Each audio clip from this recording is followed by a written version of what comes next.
Thank you very much. Ladies and gentlemen, dear friends, dear Madame Rajavi, thank you for this kind invitation, and also thank you, Zala, for organizing this important event. And it seems that we Slovenians have special empathy for victims of oppression, Milan, Zala, Janez Janša, and the rest. We feel with you because for many years, for many decades, we have also been fighting against oppression. And I'm especially honored that I'm working for the institute that has been named after Dr. Jože Pučnik. He's with us today. He was a political prisoner, a dissident in the communist times, and he was a professor of sociology. He was a Democrat, and he's also a father of the Slovenian independent state, which has been established, as you know, 33 years ago. So I'm very honored. I would like to start with you, dear Maryam, because I think your personal, your life story and your family story is like a story of Iranian people brutally oppressed by the regime and without human rights, without fundamental liberties. And I have read quite a lot about you, and I deeply feel your story, which is also, as I said, a story of many Slovenians, especially in the communist regime. So you have started with the political, let's say, career very early as a young girl in the university, and your family suffered a lot under the Shah regime.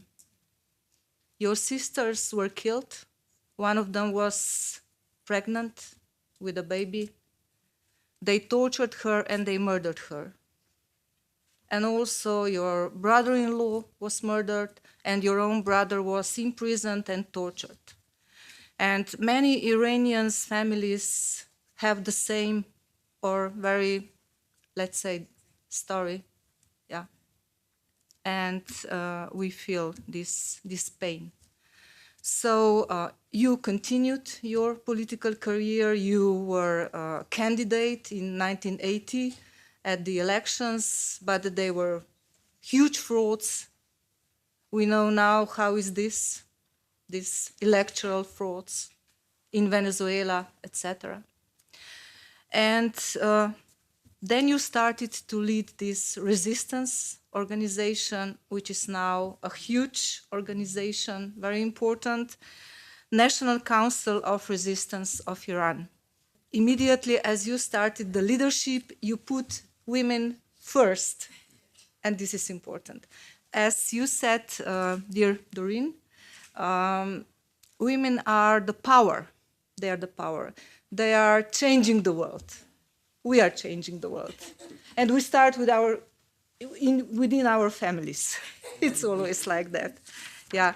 So I would like to say, dear Maryam, this Mullah regime is considering you as a public enemy. You are the worst kind of enemy because you are a courageous one. You're number one.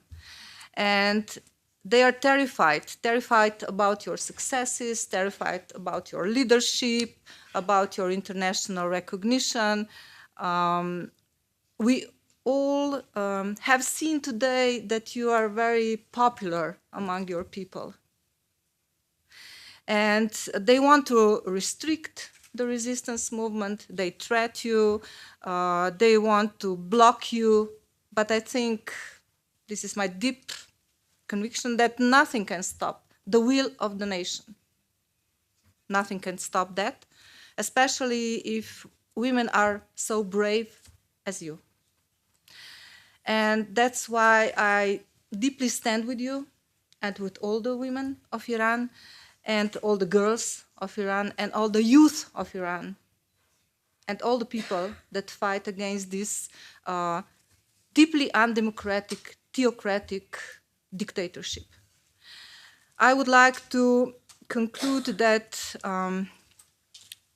my colleague Doreen here has been talking about the prisoners in Iran's prisons. Women there are not treated as people. They are not people. They are not human beings.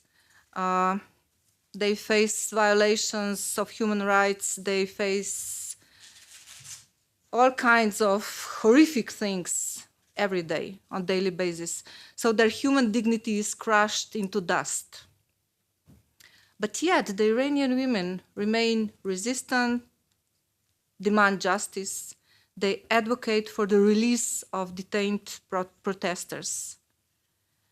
And I urge every noble person to support their vision and your vision, dear Maryam.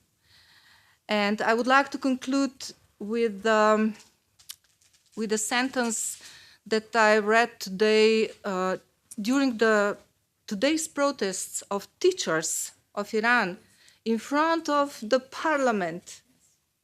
How this is courageous. And they have been chanting, "Enough is enough. Stop this tyranny now."